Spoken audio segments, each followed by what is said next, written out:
Que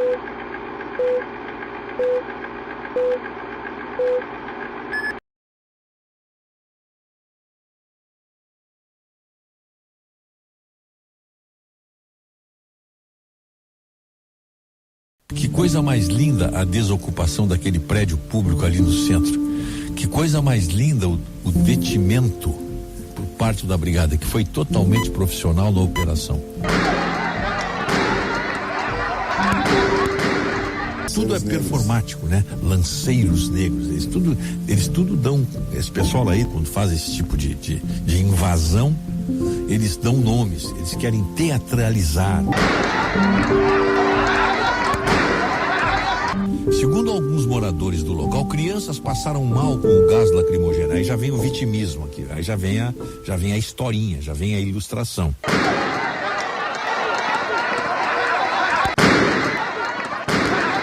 Parabéns à nossa brigada por mais uma ação enérgica que retirou os invasores desse prédio.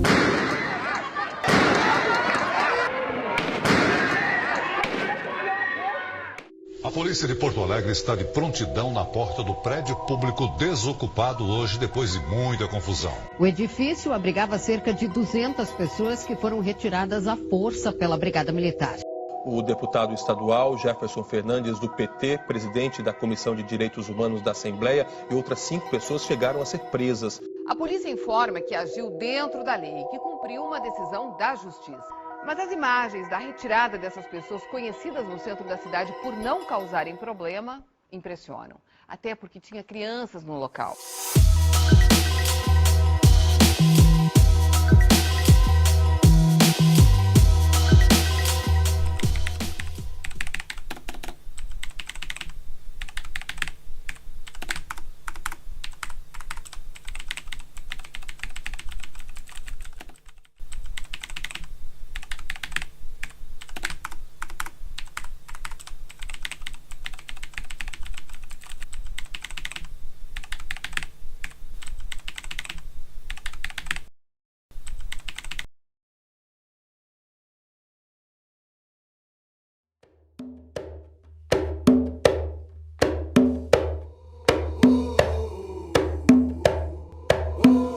Os lanceiros negros são um dos grandes símbolos da resistência negra no Rio Grande do Sul.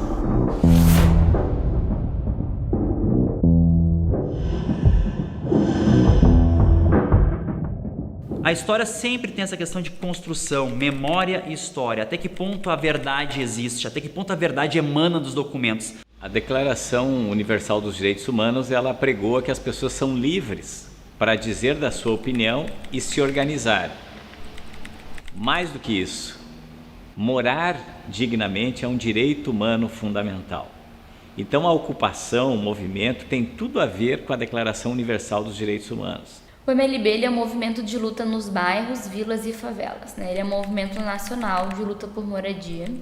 Ele existe desde 99, nasceu principalmente no Nordeste, né, com as ocupações urbanas, justamente nessa luta pelo direito à moradia digna e pela reforma urbana. Da margem pro centro, um centro sem margem, ocupem atentos, espalhe a mensagem, não é paisagem, a imagem que vê, violência porque viemos debater.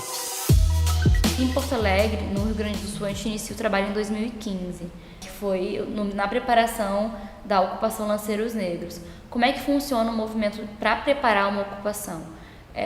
A gente geralmente passa com megafone, com panfleto, quando consegue um carro de som, para passar nas comunidades, né, nos bairros mais periféricos da cidade, para chamar as pessoas para uma reunião, né? As pessoas que pagam aluguel, que estão em área de risco, que moram de favor, que querem lutar pela moradia digna, para que as pessoas saibam o que estão fazendo, que não é algo ilegal, né, como tentam colocar, e que a gente está lutando por um direito.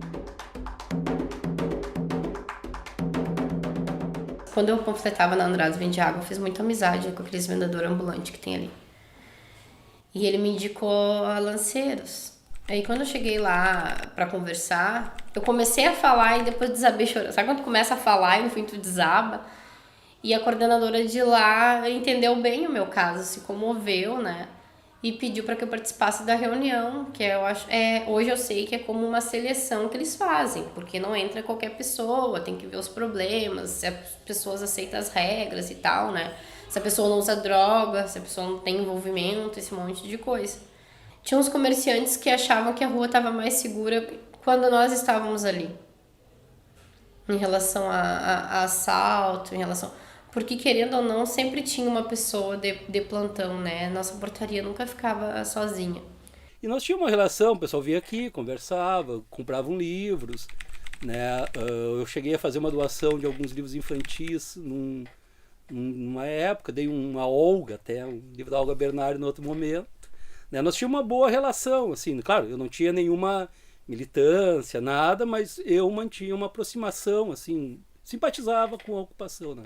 As nossas ocupações, elas sempre, a gente tenta dar um nome marcante, assim, né? Um nome de heróis do nosso povo, de figuras, de lutadores do nosso povo que marcaram nossa história e fazer um contraponto com a historiografia burguesa, né? Que conta só um lado da história. Hoje, o movimento social usa esse termo lanceiros negros porque evoca luta, evoca um passado onde aqueles que foram derrotados, apesar da derrota, se ergueram e não aceitaram os ditames do poder. Isso está presente na história do Brasil, né?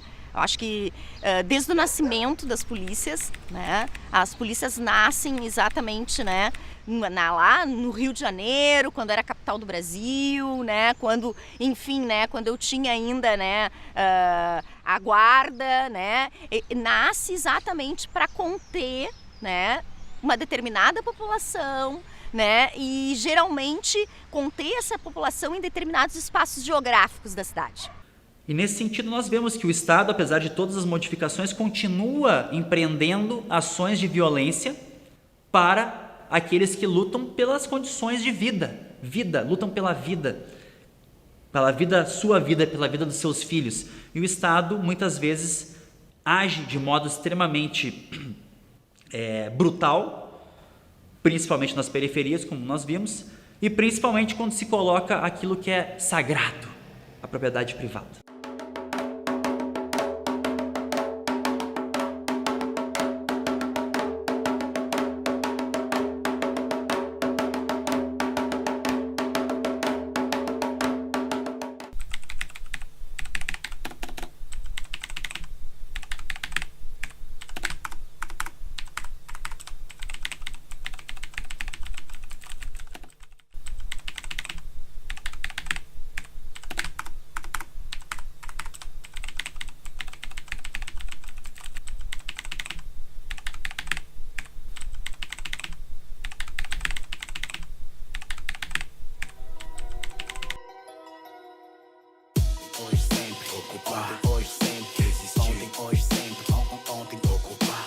Saber que há 2 anos antes dessa data, nós fomos convidados a conhecer a ocupação Lanceiros Negros. Da margem pro centro, um centro sem margem. Ali eu já tive um contato com as pessoas e percebi que eram mulheres, na maioria, trabalhadoras domésticas, com filhos. Alguns eram indígenas que antes moravam na rua e agora moravam dentro de um prédio público. E passamos durante 2 anos tentando de uma forma ou outra que tivesse um destino para aquelas famílias. Às 7 horas ia ter uma audiência pública, né, na Assembleia Legislativa sobre a questão da ocupação Lanceiros Negros. Era uma audiência marcada há mais de um mês, então não tinha nada programado com a reintegração de posse, né. A reintegração ela foi expedida numa segunda-feira, antes dessa audiência, com a juíza autorizando que fosse feita depois do horário do expediente, nos finais de semana e aos feriados. O pessoal do Lanceiros, pelo que eu acompanhei daqui, né, eles não estavam esperando que fosse naquele momento, eles estavam esperando que a estratégia da brigada fosse a mesma da anterior, né, mas de manhã ou de madrugada, né, não no horário que aconteceu a desocupação. E foi por volta das 18 horas e 30 minutos, quando eu abri a audiência pública para tratar do assunto perante várias autoridades, lideranças do movimento, veio a informação que a Brigada Militar estava indo para o local para cumprir a ordem judicial. Porque todos nós estamos apreensivos com a informação de que a Brigada Militar, dentro de em breve, vai começar a ocupar o espaço no entorno do prédio ali da ocupação Lanceiros Negros, para operar uma ação, como eu disse, fruto do que o juiz da causa já ordenou. Eu passei, o pessoal fez o ato ali tal, e eu fui embora, dizendo, talvez aconteça alguma coisa de madrugada. E aí, para minha surpresa, eu escuto na rádio, até na Rádio Bandeirantes, o processo de desocupação. Veio um comunicado das famílias da ocupação que naquele momento começava a se montar o cerco ao redor da ocupação pelas forças do Estado para proceder à desocupação. Para todos saberem, aquele foi um dos dias mais frios aqui do nosso Rio Grande do Sul. Aqui, ó, vamos lá!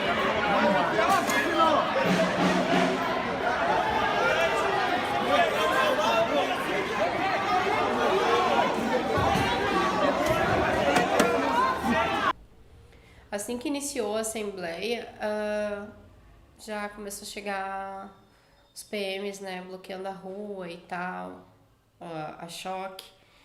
Então, quando tu começa a ver aquele movimento todo que tu acha que é só em filme, eu fiquei bem assustada.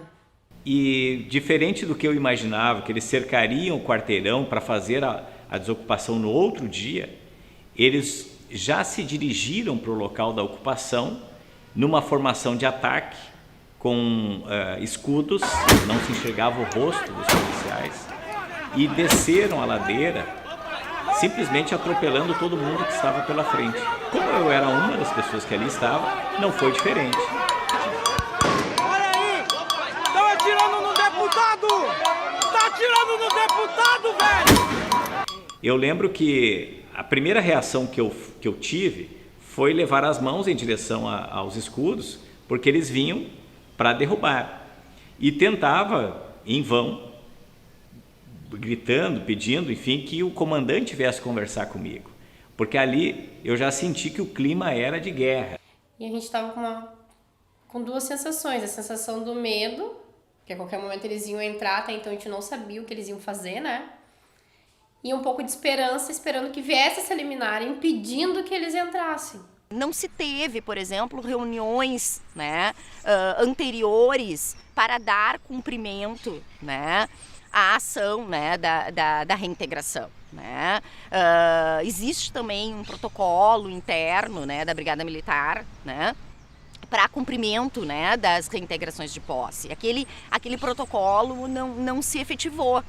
O oficial de justiça que capitaneia a operação em nome do judiciário, ele vem para ler a ordem expedida pela juíza. E não via-se, até o presente momento, nenhum oficial de justiça, muito menos o comandante da tropa. Nós só víamos os escudos, as armas, os capacetes, enfim, e nada de diálogo.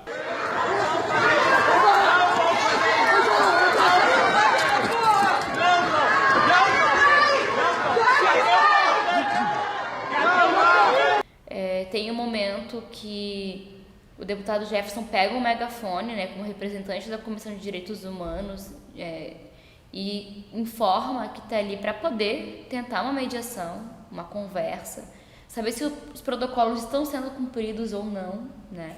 Atenção, pessoal! Quem está falando aqui é Jefferson Fernandes, sou presidente da Comissão de Cidadania e Direitos Humanos da Assembleia Legislativa, sou deputado estadual. Nós estamos em plena audiência pública para tratar dessa ocupação. A ordem judicial, ela não pode ser cumprida depois das 18 horas e quando cumprida, tem um protocolo que a Brigada Militar tem que cumprir. Após alguns minutos de intensos pedidos, apareceu o oficial de justiça dizendo que nós tínhamos que sair do local, não tentou nenhuma mediação, não apresentou se ali estava conselho tutelar, corpo de bombeiros. Quando eu vou cumprir uma ordem judicial, né, eu preciso, né, ler aquela ordem judicial, né, e tentar então estabelecer isso, né, essa forma de mediar, né, chamar a liderança, ler para a liderança, né, propor então, né, um tempo para que a liderança, enfim, faça a sua assembleia, que retorne para que eu possa cumprir sem a utilização do uso da força, né. Onde é que está o respaldo para uma desocupação nessa hora? Uma desocupação nessa hora? Onde é que está o mandato? Qual é o horário da desocupação? Como qualquer hora? Mas como qualquer hora? Vou lhe dar uma satisfaçãozinha aqui, ó. O cumprimento da ordem aos feriados e finais de semana, bem como fora do horário do expediente, porém, se necessário. Mas à noite? Não, aqui o pessoal está usando como moradia. Das 6 às 20 horas é o horário do expediente, nós estamos em 7 horas e 35 Ainda vou minutos. Sim, mas tem um princípio básico da inviolabilidade do lar, da família. Vocês não podem fazer isso, gente. Isso aqui vai dar violência, gente. Vocês vão ser responsabilizados. Vocês chegaram batendo. Vocês agrediram. Como que não? Tá gravado! Tá gravado! Como nós estávamos ali temerosos de que o pior poderia acontecer com as crianças que ali estavam, com as mulheres, enfim, eu disse que sem essas garantias nós não íamos sair. A gente organizou alguns grupos que alguns ficaram responsáveis pelas crianças, que foi o que a gente se preocupou mais em proteger. No fim de tudo, foi o pior local que a gente acabou escolhendo, porque foi o primeiro local que eles lançaram a bomba. No 3º andar. Meu Deus!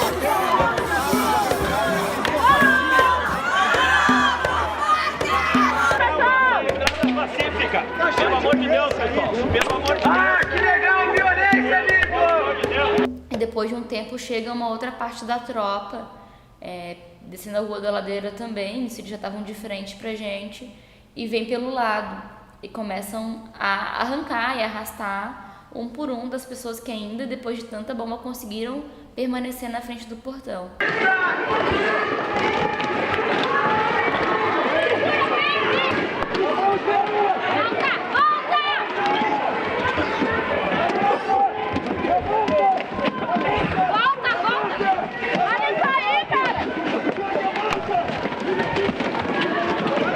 Eu não pedi em nenhum momento que eles não cumprissem a ordem judicial. Eu só dizia, cumpram o protocolo que orienta a Brigada Militar. Mas minhas palavras não tinham eco, a tal ponto que retornou o oficial de justiça e num tom um tanto irônico, disse, tem que sair daí porque senão todo mundo vai preso. Eles chegaram lá com muita raiva porque a gente dificultou a entrada, desde lá de fora até chegar lá dentro. A gente trancou a entrada. Então a gente dificultou o caminho deles. Então quando eles chegaram até nós, tipo, eles estavam assim, ó, querendo nos esganar, eu acho, né? Não fizeram, eu acredito, porque viram que a maioria tava com o celular filmando, assim. Porque eles vieram aquela força da caminhada que tu percebe que a pessoa tá irritada. E aí eles gritaram, tão aqui. Parecia-se tranquilo, né? Passaram pra nós o papel que eles iam fazer. Agora, no momento que aqueles celulares se desligaram, já mudou completamente de figura, né? As armas já estavam apontadas para as pessoas, uma assim, na altura da criança, o Hugo, um indígena que ele tem 3 anos. Eles ficavam bravos porque eu tava demorando pra pegar minhas coisas, porque eu não sabia o que eu ia pegar. E eles apressando, o rapaz lá ainda me perguntou, pra que livro? Chutou a caixa. Outro ofendeu a outra indígena, minha vizinha da frente, porque tava demorando, mas ela é uma senhora de idade, tava sozinha, então não é fácil pra arrumar as coisas.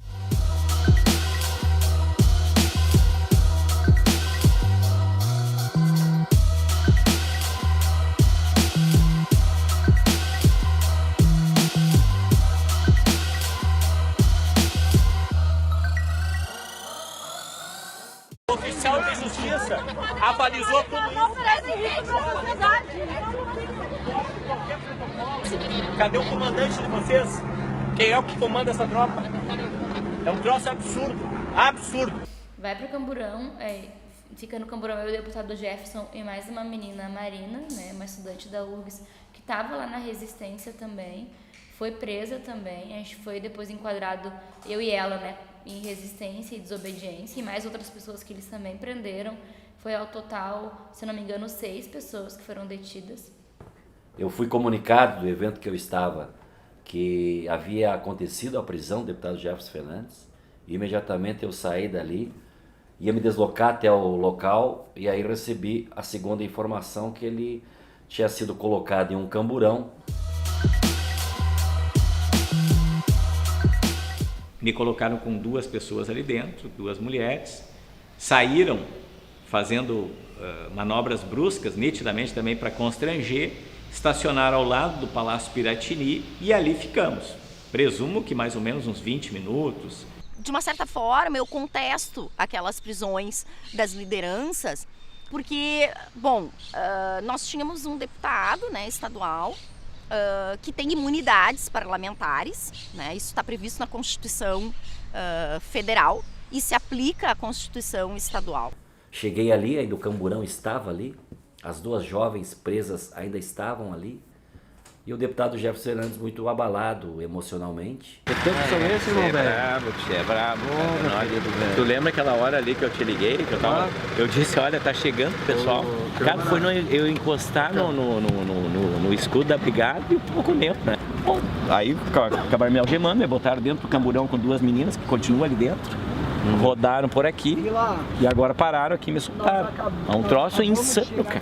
Mas a ocorrência dela já tá encaminhada. Ela fica aqui. Vocês têm que conduzir para a área judiciária. Vocês não podem mantê-la presa aqui. Chegando no palácio, eles revistam as nossas coisas, nossas mochilas. Quando a gente chega, já tem os outros meninos que tinham sido detidos lá também. E os brigadianos vão dar o depoimento deles, eles dão o depoimento e a gente decide só depor em juízo. Me parece assim que o que mais faltou nesse contexto foi essa mediação e essa forma, porque isso é o que os documentos internacionais, a própria ONU, né, determina, principalmente quando eu estou falando de crianças, né, de situações onde tem idosos, né, exatamente que o Estado propicie isso, né, que ele propicie esse local para as pessoas, né? E que o Estado, para isso, não se utilize do uso da força. Nós estamos vivendo um momento que nós poderíamos denominar de necrocapitalismo. Por quê? Necro, a questão da morte, é a submissão da vida ao poder da morte. Em certo momento, o capitalismo usa a violência para alavancar a acumulação de capital, para alavancar seu enriquecimento. Mas isso era um subsídio, era um meio para chegar a um fim. No momento, a própria morte, a submissão da vida à morte se torna também um meio de acumulação. Eu digo isso porque nesse momento, em muitas partes do mundo, os povos são atacados nas suas condições básicas de vida, o acesso à alimentação, o acesso à água e principalmente, que é a questão que nos cabe aqui, a questão da habitação.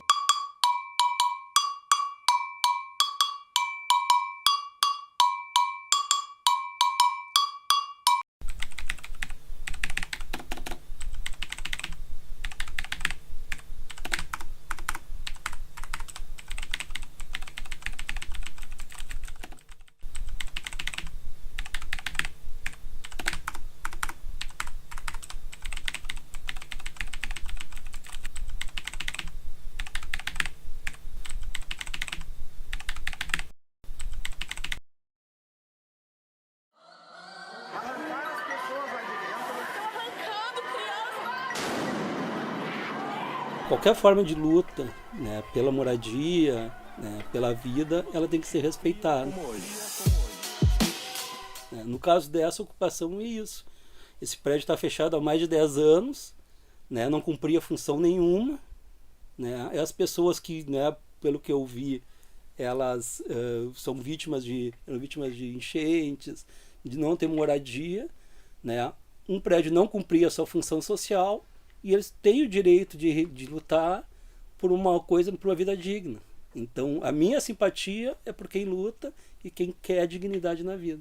O problema é que o atual governo do Estado está muito mais preocupado em vender essas áreas a preço irrisório para pessoas que querem explorar esses imóveis ou para fins comerciais ou mesmo até para especulação imobiliária, mas não se pensa uma política habitacional ou mesmo talvez comercializar esses imóveis para daí então ter recursos para uma política de casa para o nosso povo, está longe disso. O atual gestor não está preocupado com a sua obrigação, que é garantir o direito à moradia digna, já que é um direito das pessoas e é uma obrigação do Estado. E a gente viu isso no centro da cidade, né? A metros, né, do coração dos poderes da cidade, né? A gente tinha o poder legislativo de um lado, né, o poder executivo de outro, e o poder judiciário. Né? Na Praça da Matriz a gente tem essa reunião, né? E a metros dali a gente verificou aquilo que a gente já sabe que existe, né, na sociedade, e por isso que isso se escancarou tanto, né? Respeito perdido, direito tirado, mocinho bandido, quem é o culpado, achado perdido, sem dono acuado, é pobre sem cobre, acesso negado. Faltou atendimento a quem tem necessidade. Pela postura que o governo executou aquela operação, ele queria criar medo nas pessoas para que elas se desencorajassem a se organizar, e certamente um exemplo para os outros movimentos sociais para que não reivindicassem os seus direitos. Porque tamanha truculência só tem essa explicação. Inclusive sabendo que aquilo ali estava sendo filmado, fotografado no centro da cidade, é a plena certeza da impunidade, inclusive, acreditando que não dá nada.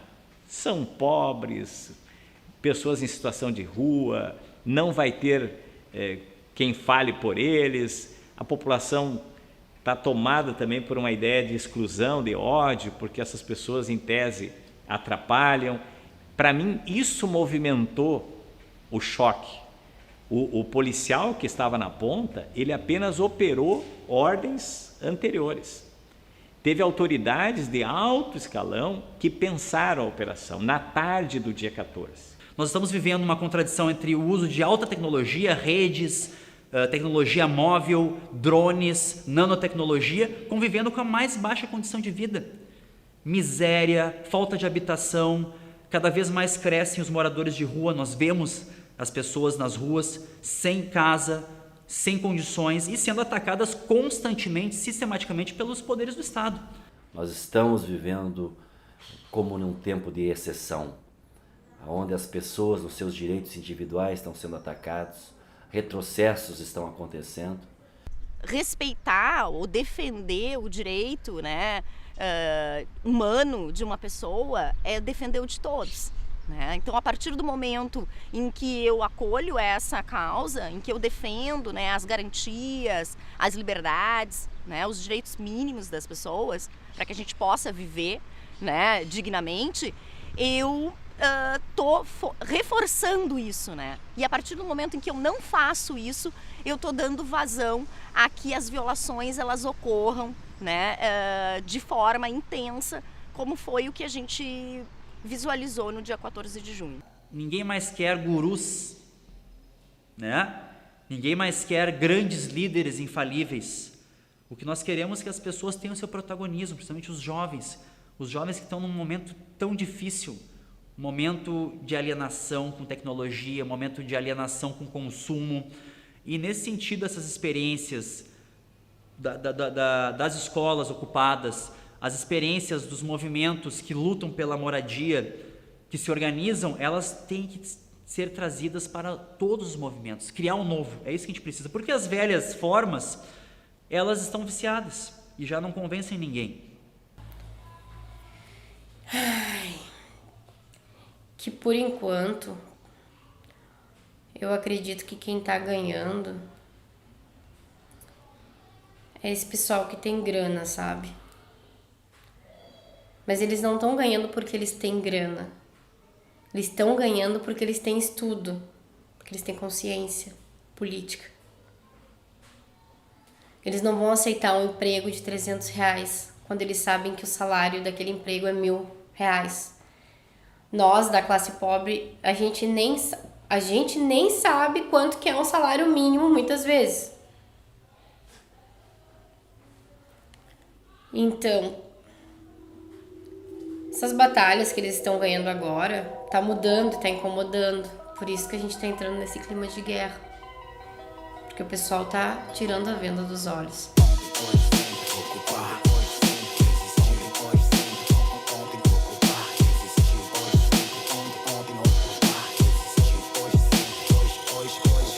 Da margem pro centro, um centro sem margem. Ocupem atentos, espalhe a mensagem. Não é paisagem, a imagem que vê. Violência porque viemos debater. Memória coletiva, ainda hoje viva. Lembramos o som que o horror de estar na rua numa noite fria. Despejo e covardia, direito à moradia. Na cidade que finge não vê o estado violento, a democracia. Um ser longe de casa, uma casa longe do ser. Alarme que soa, sirene que liga, o pai que se humilha pro filho não ver.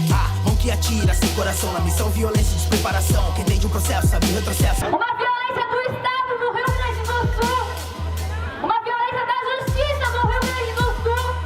E do comando da Brigada Militar, que executou a ação exatamente como foi imposta, exatamente como foi dita.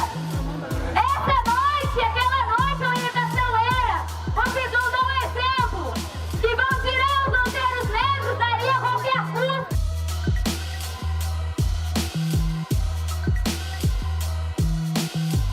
Ocupar, resistir de verdade. A noite mais fria da cidade.